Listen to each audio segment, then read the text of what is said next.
What's going on, folks? It's Javon Moore for FI 360 News. Always glad to tune in with you guys. I just watched an amazing, great game against USC versus the Colorado Buffaloes.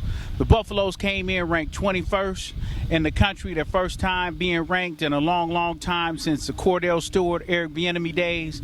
But they came in here on a mission. Unfortunately, they took a loss to the Trojans, 21-17. Hard-fought loss.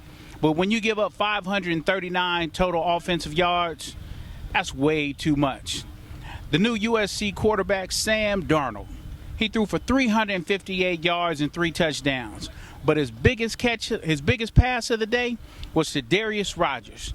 Jumped over the defender, number 23, Witherspoon, took it away from him out of his hands, turned and made a 46-yard run to set up a touchdown.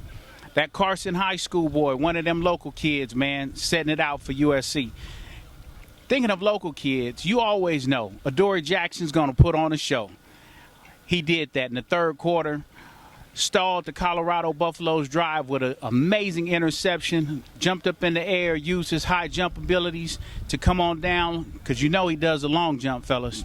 Came down with one toe right in bounds, maybe only about an inch from being in bounds. It went upstairs to try to check, hey, can we overturn this? No, he was in bounds, because that guy, Adoree Jackson, is just that awesome.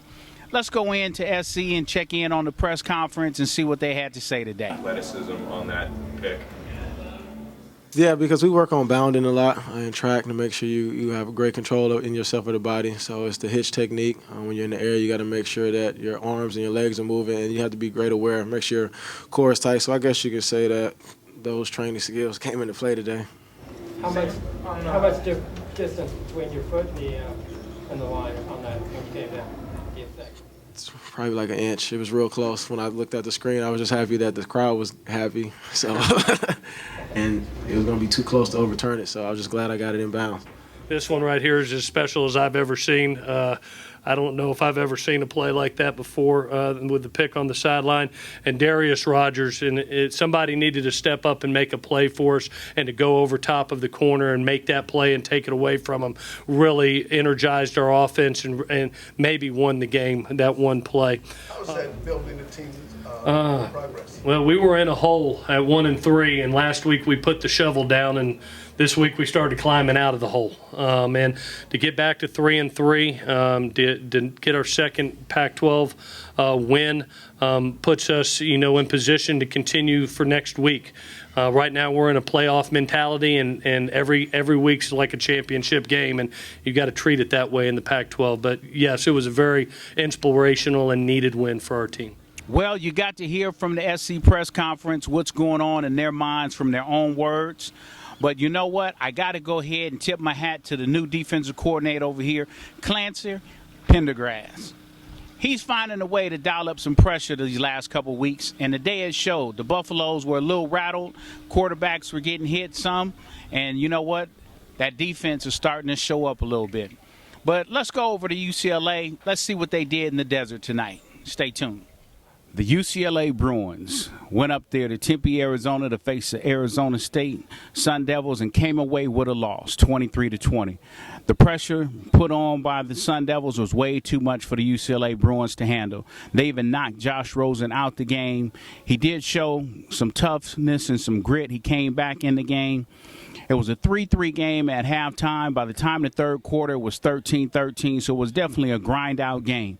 But unfortunately, the Bruins offense, their rushing game, couldn't grind anything out. They finished with -1 yards for the game. That just can't happen. They end up forcing Rosen to throw 43 passes in a game for 400 yards and 2 touchdowns. So the stat line looks good, but when we really think about it, he had to throw 43 passes to complete 24. That's not going to work. But one of his big targets was Jordan Lasley. He caught 4 balls for 76 yards and a touchdown. He's showing that he wants to get out there and play and win. The rest of the Bruins got to go ahead and really step up this week as they travel to Pullman to face, you know who, the Washington State Cougars. That crazy team, that elusive team, they always find a way to win. And they're starting to run the ball more and get pass happy, so you never know what to expect. So the Bruins are going to have to step up this week to break this funk. Now, as for USC, they get a chance to travel to Tucson, so they'll be facing the Arizona Wildcats. That dual threat quarterback, Mr. Tate, may be at the helm, so they better be ready to handle that pressure. As always, this is Javon Moore with FI 360 News. We always enjoy you tuning in. So until next week, make it a great one.